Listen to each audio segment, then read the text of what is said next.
Hey guys, it's Jeremy here at Metal Music Meltdown, back with another video. Whatever today, guys, is going to be my top 5 metal releases for January of 2025.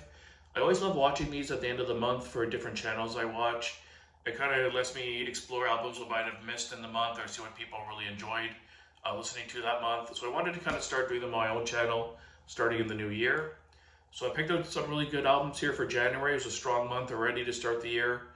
And I waited till today to do the list because there's 2 albums dropping yesterday on the 31st, right at the end of the month, that I was pretty sure would probably make this list for the month. And I was right, they both did, just comparing it to other albums from the month. So let's jump right in. I'm not going to say too much about each album. I've done a review on 2 of them on my channel already, and there's 2 of them that are still pending to be posted, so I'll give kind of more of an in-depth review of them. So number 5, I went with the new Helicopters album, which is entitled Overdriver. It's their 9th studio album. Really good Swedish hard rock, kind of a throwback to that 70s vintage hard rock sound. Really good guitar riffs, great choruses, great catchy songs, well written and composed songs, good production. They just have feel good hard rock, chilling around, that kind of music. Really good album. Good follow-up to their previous album, which is where I discovered the band, and I really enjoyed the album. It was really good. Stay tuned for a review on that album, probably either posting tomorrow or the day after, so stay tuned for that.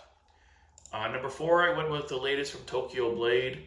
One of the coolest artworks I've seen in a long time. Really cool with the kind of red and black, kind of bluey tones, and then the logo across the middle there. Really cool artwork on this one. These guys have been around since '83. I'm not sure what album this is in terms of timeline, but it is entitled Time is the Fire. Looks like their 12th studio album. But just doing what Tokyo Blade does, they're part of that original new wave of British heavy metal sound. Really traditional, classic heavy metal. And these guys have been in the game for a long time. And they're not slowing down at all. The vocals still sound great. The musicianship's really good. I'm not sure why I didn't review this one. This came out a couple weeks ago. I think it was like on the 14th, on the 17th. And I'm not sure why I didn't review this one, but it's a really, really good album. I've spun it a few times, and really good stuff. Number 3, I went with the latest from Gravedigger called Bone Collector. This dropped on the 17th as well. I reviewed this on the channel already, so definitely go back and check out my review of the album. Just again, another really good German heavy metal. They're technically classed as a German power metal band, but to my ears, they definitely sound more like a traditional heavy metal band. Really, really good songs. The title track to open it up is killer. The Rich, the Poor, and the Dying, Kingdom of Skulls, The Devil's Serenade, just top to bottom, a really strong album. And I was able to pick up 6 of their albums recently from a Facebook Marketplace purchase, which I'm really pumped on. I was super happy to finally get a bunch of their albums in my collection. This is their 22nd studio album, so they've been cranking out the material over the years. And this album was killer, really good stuff. Number 2, I almost put it number 1. It's just really, really good, but I think over the year, my number 1 will probably get a little bit more airplay. But I went with Pentagram's latest offering entitled Lightning in a Bottle. Another really cool, doomy artwork. Cool logo, the pinks and the blues and the greens, and of course the half-naked ladies on there and the guy and everything. It's got 14 tracks, 52 minutes. Again, another album I'm going to be reviewing on the channel in the next few days, so stay tuned for this review as well. Just dropped yesterday as well on the 31st. Love Pentagram. They've been around since technically 71, I think it was. Yeah, 71.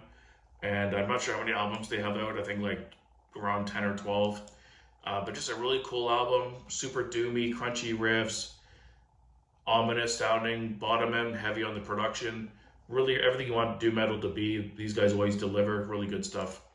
And number 1, I went with the Halo Effect supergroup, comprising of members who were all at one point part of In Flames, but Michael Stawn on vocals from Dark Tranquillity. Just a really, really good melodic death metal album. Definitely one that's going to get a lot of airplay. It's called March of the Unheard, if I didn't mention it already. It's their sophomore album following up 2022's Days of the Lost. And just a really strong melodic death metal album. Really enjoyed it, been listening to it pretty steadily. And yeah, good stuff. And what I'm looking forward to going into February, We got on the 7th of February, next Friday, we got the new Dream Theater, which is a big one. We got the new Ginger, I'm kind of looking forward to checking out. And the new Obscura. I'm not a big death metal guy, but Obscura is a really good technical death metal band. I'm really looking forward to checking that album out. On the 14th, we got the new Scorpion Child finally after many years. And we got our new Raven EP, which I'm kind of excited to check out. And then on the 21st, we got probably my most anticipated album for February, the Sacrifice, Volume 6. Great Canadian thrashers, old school. It's been a while since they put out an album, so I'm super pumped for that one. I think it's been like 16 years or something. So I'm really excited for that.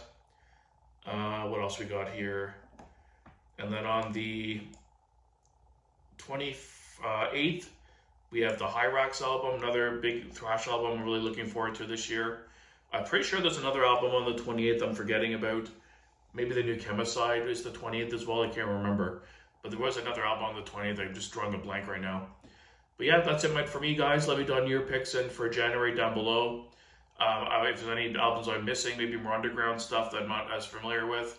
And thanks for watching, guys. Stay tuned for the Pentagram and the Helicopters review coming up next. And keep it metal.